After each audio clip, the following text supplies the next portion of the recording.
bien salut à toutes et à tous, c'est Disco00 et là franchement on se retrouve pour un nouveau tuto mais je pense qu'il va vous plaire parce que je suis vraiment très content de ce que ça donne. Alors c'est un tuto on va dire un peu pour tout ce qui est graphisme avec l'alliance Photoshop Cinema 4D. Alors vous allez comprendre après.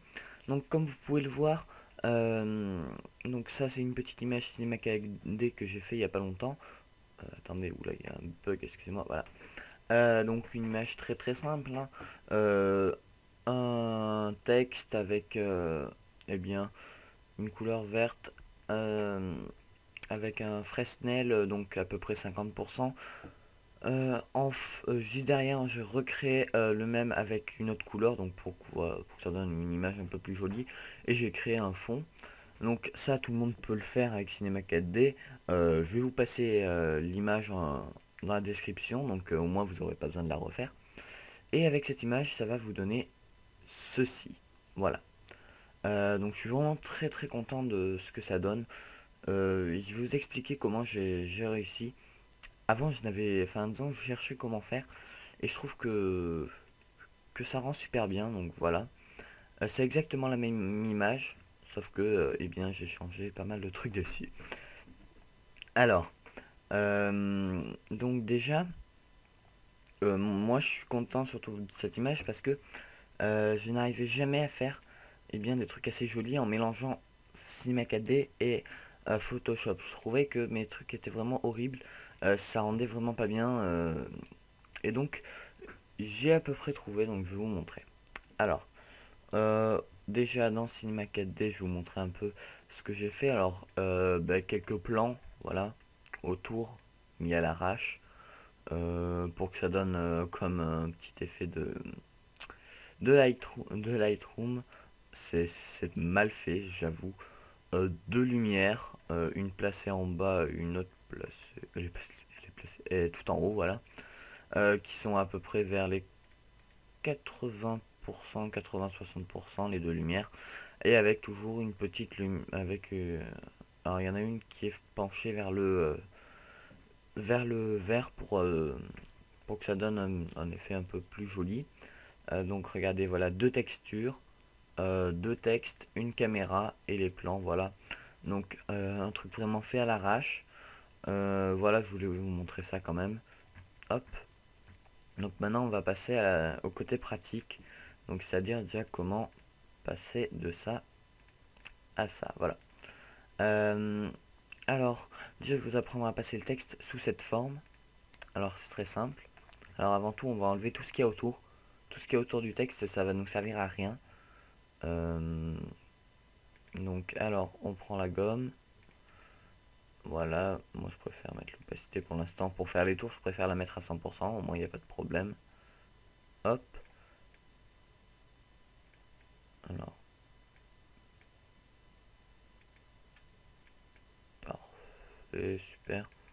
Alors, hop. Voilà. Ensuite, je baisse l'opacité à 0%. Et je viens découper un peu. Alors je sais, j'aurais pu faire l'image sous PNG, ça aurait été beaucoup plus simple, mais ne vous inquiétez pas. C'est très simple. Voilà.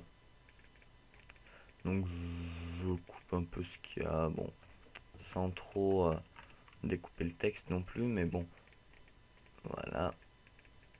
Ça me... Voilà, je spam un peu le bouton. Ça me paraît à peu près bien. Alors attendez, hop, voilà. Ensuite, je fais... Oula, il y a un petit bug. Alors attendez, je fais une ellipse, je vous retrouve tout de suite. Excusez-moi, j'ai un petit bug sur mon PC. Bon. Donc là, ce qu'on va faire pour que notre texte devienne comme l'autre, donc nous allons aller dans les filtres. Désolé, contour. Et contour lumineux. Ah bah il est tout en haut parce que je l'avais utilisé. Contour lumineux. Et voilà ce que ça donne. Donc je sais pas si vous voyez très bien. C'est vraiment super beau. Du moins je trouve. Alors attendez, par contre je vais faire un truc. Je veux regarder un truc. Alors attendez, je vais le réimporter. Voilà. Et si on fait... Allez, hop. Filtre contour lumineux. Voilà, parfait. Ouais, ça marche en fait. Il n'y a pas besoin de couper autour en fait, hein. Désolé pour cette petite erreur. Donc voilà, vous avez votre contour lumineux qui est fait. Donc je trouve ça vraiment super beau. Franchement, je suis vraiment content. Je trouve ça vraiment magnifique. Hop là. C'est quoi? Non. Bref. Et ensuite, maintenant que vous avez ceci, on va créer eh bien ce qu'il y a. Ah, c'est ça qui fait moche. C'est ça qui fait moche. Je crois qu'il y avait un trait en fait. Voilà. Maintenant, on va créer donc ce qu'il y a, ce qui donne cet effet de fumée et cet effet de violet aussi. Donc, on va importer. Alors, ça sera dans la description aussi. Alors, ça vient du GFX Pack de G3 Design. C'est une fumée, donc c'était celle-là, voilà. Donc voilà, nous avons notre fumée et on va l'agrandir au maximum pour que ça prenne toute la place. Parfait. On le met en dessous. Donc là, c'est super. Alors là, on va gommer ce qu'il y a autour de notre... alors attendez, hop, voilà. Autour de notre image. Ensuite, on va atténuer pour que ce soit beaucoup plus joli. Ne vous inquiétez pas. Voilà.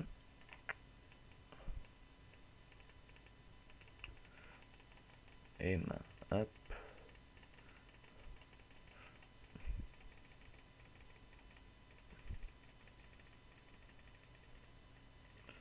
Voilà.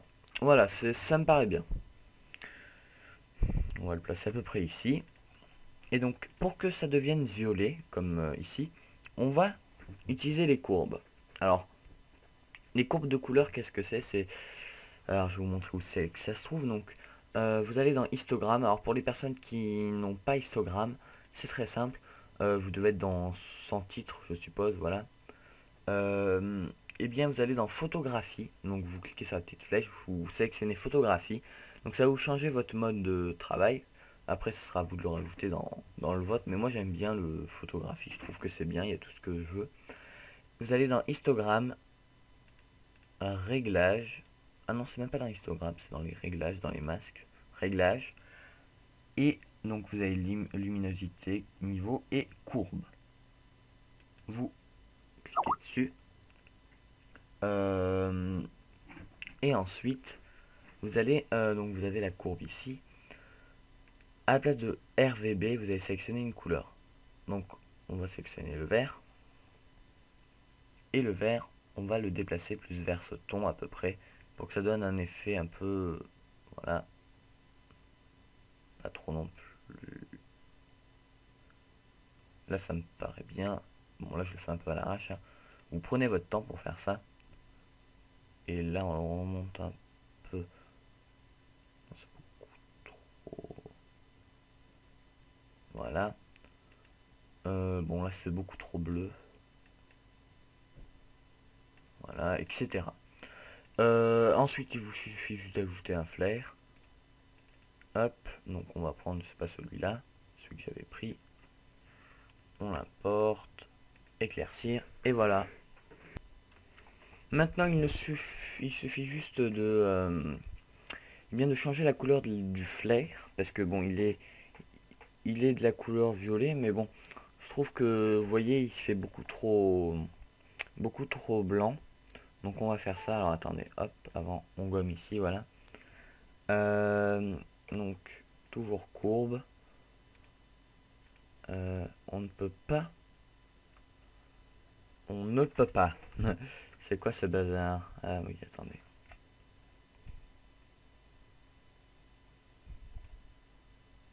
Voilà. Ça c'est le RVB, je suppose. Voilà, qu'on va foncer. Il donne une couleur un peu plus foncée.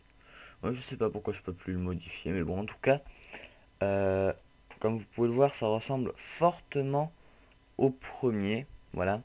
Donc j'espère que ce tuto vous aura plu. Franchement, moi, je suis vraiment content de ce que j'ai réussi à faire. Au moins, et ben, vous le savez vous aussi. Et vous pouvez le faire sur, bien sûr, d'autres choses.